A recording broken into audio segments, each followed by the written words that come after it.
J'espère que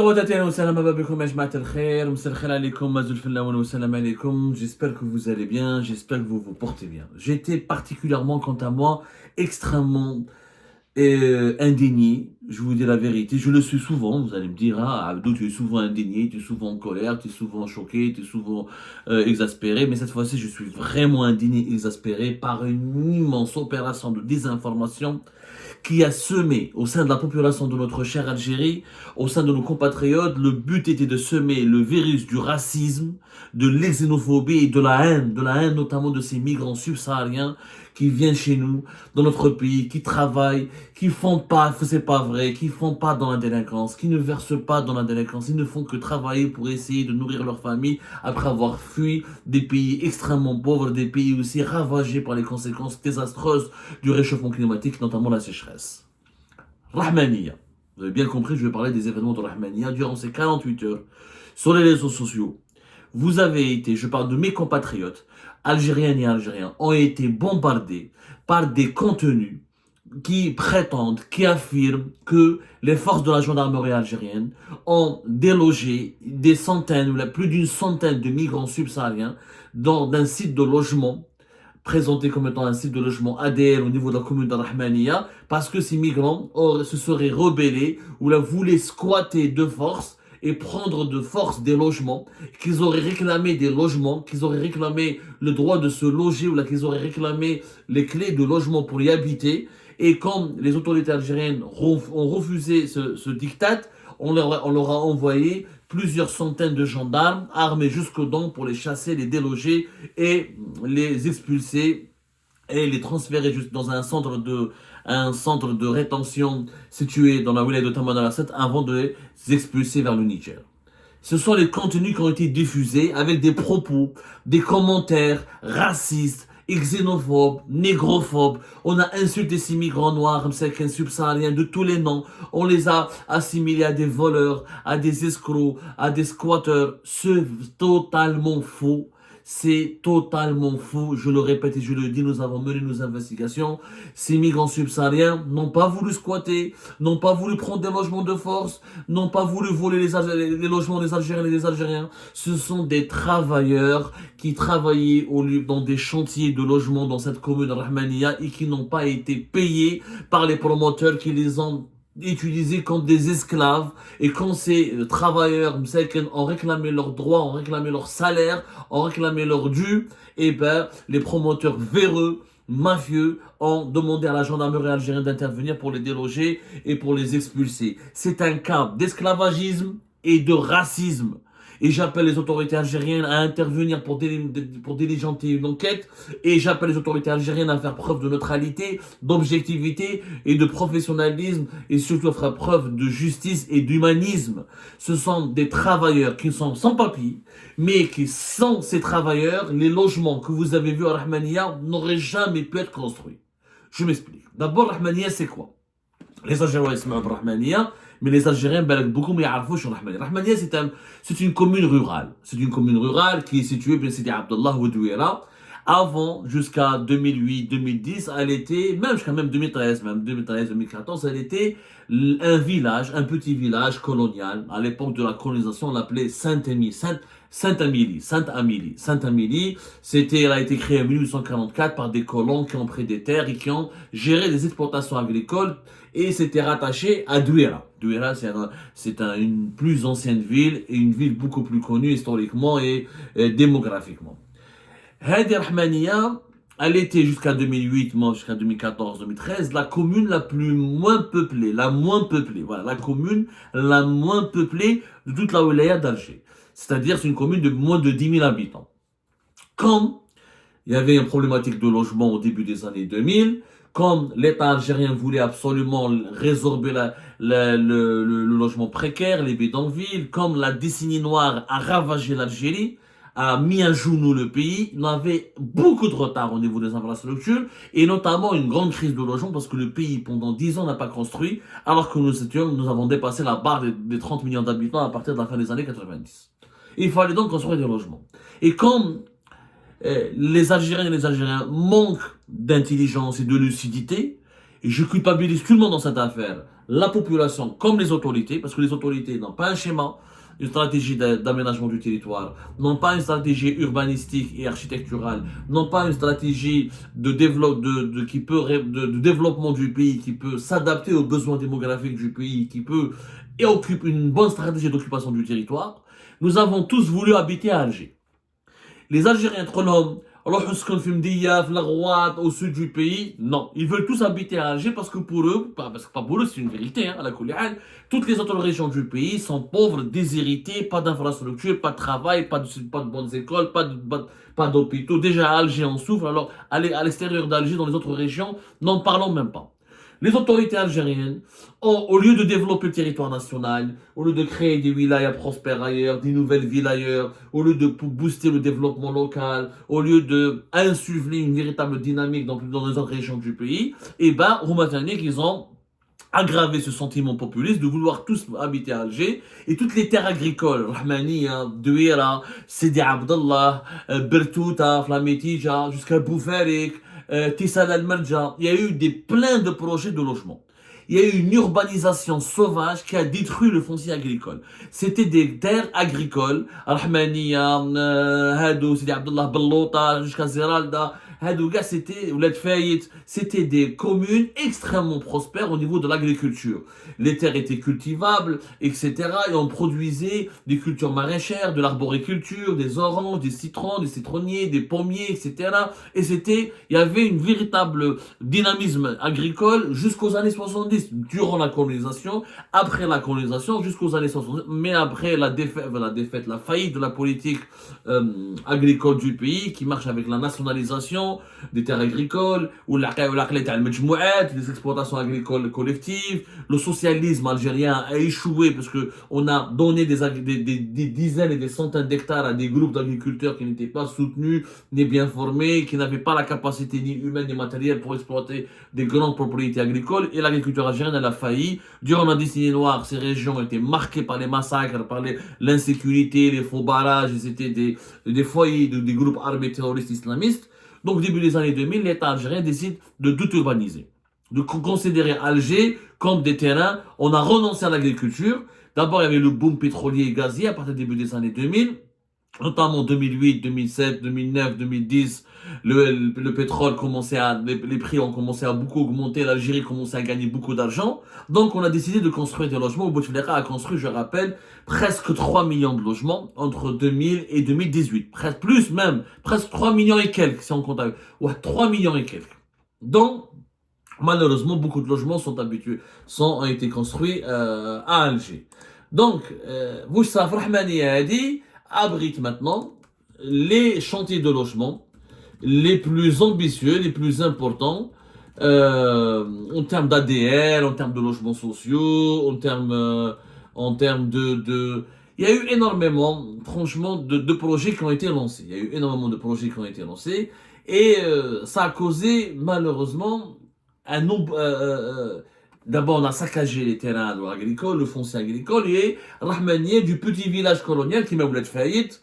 Qui m'a surtout la Fayette, Souidania, c'est des villes, c'est devenu des anciens villages coloniaux, des anciens villages agricoles, des anciennes petites villes rurales sont devenues des villes massivement urbanisées, mais massivement urbanisées avec avec beaucoup d'infrastructures, beaucoup de béton, une bétonisation énorme. Voilà, une bétonisation énorme. معليناش. Donc, les travailleurs du pays, pour construire des millions de logements, je suis en train de chercher les chiffres exacts, je suis en train de chercher les chiffres exacts, entre 1999 et 2018, donc 3 millions de logements en Algérie ont été construits, mais je cherche le chiffre exact, normalement c'est 300 000, 600 000, parce qu'il y a des...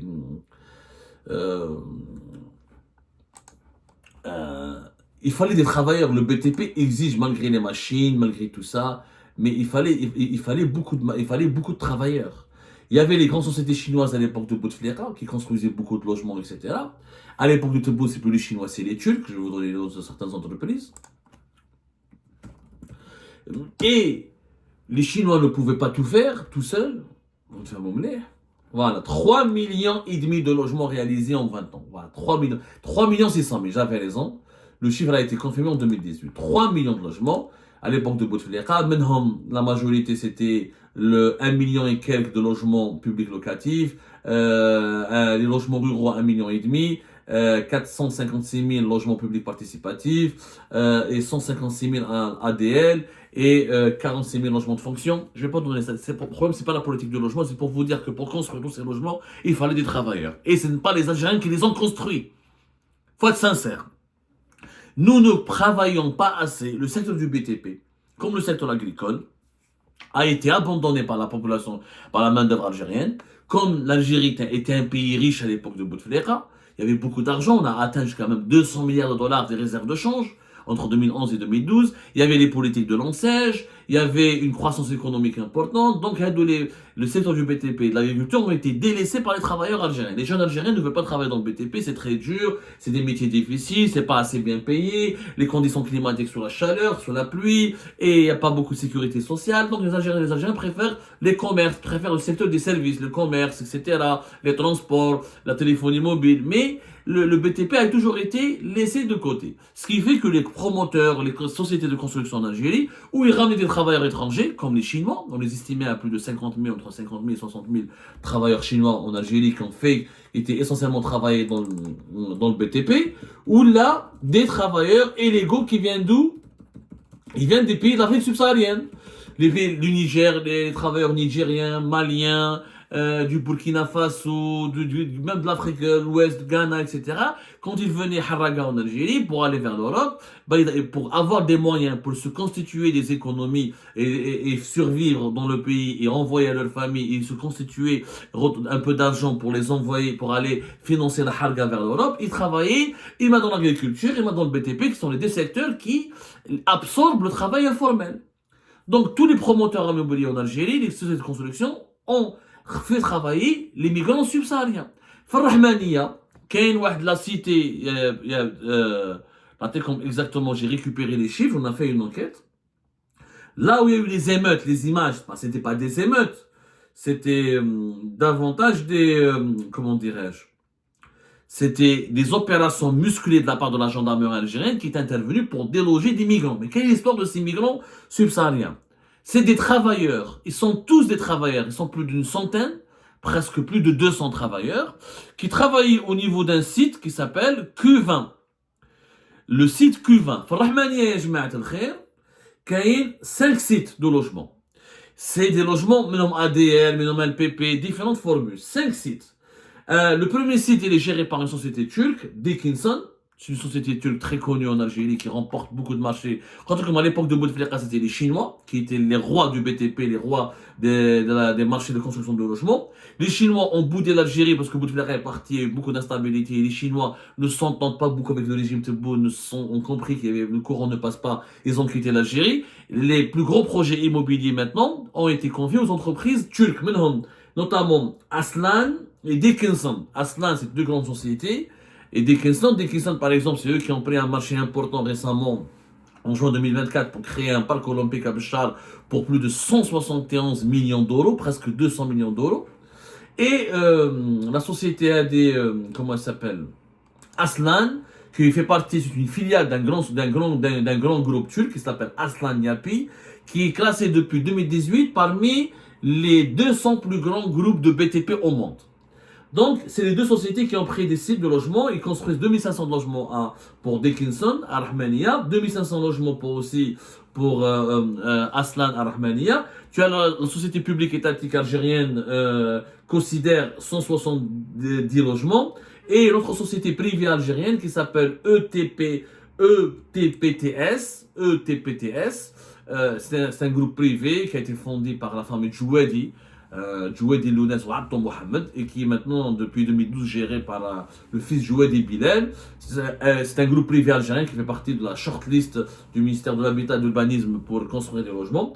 Mais généralement, même les entreprises algériennes, quand ils prennent des logements, des marchés de construction de logements, elles n'ont pas la capacité. Malheureusement, le BTP algérien, il est faible, déstructuré depuis le début des années 2000 à cause de la décennie noire. Les sociétés qui avaient l'habitude de réaliser des grands projets de logement en Algérie ont été cassées. leur parc brûlé, leurs moyens détruits, beaucoup de leurs cadres tués ou la forcés de s'exiler. Du coup, l'Algérie a recouru à des sociétés étrangères et qui ont monopolisé les grands projets pour réaliser des milliers de logements. Et les Algériens ont été que des sous-traitants. Quand une société algérienne prend un marché, elle-même elle recourt à un sous-traitant chinois ou à un sous-traitant étranger parce qu'elle n'a pas ni le management nécessaire, ni la capacité de réalisation nécessaire, ni les moyens nécessaires pour construire 2000 à 3000 logements. Donc vous trouverez jamais un Algérien qui a construit à lui seul 2000, 3000 logements. Il y a des sociétés algériennes qui réalisent 100, 200, 300. Mais à partir de 1000 logements, on va toujours recourir à des sous-traitants étrangers. Même si le marché initialement a été gagné par une société algérienne. Mais mal, c'est pour vous, je te fais. Ok, la fameuse société chinoise, une grande société chinoise, la CSCEC, qui sont très connus aussi, qui travaillent en Algérie depuis des années, qui construisent à Rahmaniya 2500 logements, ça fait un total de plus de 10 000 logements. Au niveau de là où vous avez vu les images, au niveau de la commune de Rahmaniya. Donc il y a des cités, à Q20, Q19, Q18, et à chaque cité, il y a des logements ou ADL, ou LPP, ou LSP, différentes formules. Les principaux travailleurs dans la construction de ces logements, c'est les travailleurs subsahariens. Ils jouent le Mali, le Niger, etc. Les travailleurs, quand ils travaillent pour un chantier, comme ils sont des clandestins et comme ils n'ont pas les moyens, ils sont pauvres, ils n'ont pas moyen de louer, de loger ailleurs, qu'est-ce qu'ils font? Et comme dans leur paye, les promoteurs les prennent, ils les logent sur place. Ils logent au niveau du chantier. Ils logent dans des préfabriqués ou dans des habitations précaires. C'est des logements préfabriqués où, quand les constructions sont faites, il y a toujours un étage en bas, etc., à côté du chantier, des petites constructions pour permettre à ces travailleurs subsahariens de vivre là-bas. Ce sont des travailleurs, ce ne sont pas des délinquants, ils n'ont jamais squatté, ils vivaient sur les chantiers. D'ailleurs, même dans tous les chantiers, faites votre enquête, ils n'ont jamais squatté. Les promoteurs et les sociétés de construction les hébergent sur place. Pourquoi? Pour travailler jour et nuit, pour travailler chaque jour, des fois y compris les week-ends, etc., pour accélérer la construction de logements. Ils ne peuvent pas venir d'ailleurs, ils n'ont pas où loger. Et les promoteurs et les constructeurs ne vont pas les loger ailleurs, leur assurer le transport, etc. Ils les mettent sur place. Comme c'est des pauvres travailleurs clandestins, comme ils viennent de pays pauvres, comme ils cherchent juste à survivre, à gagner leur croûte et ne pas avoir des ennuis en Algérie, ils sont prêts ils acceptent d'être hébergés dans des conditions difficiles.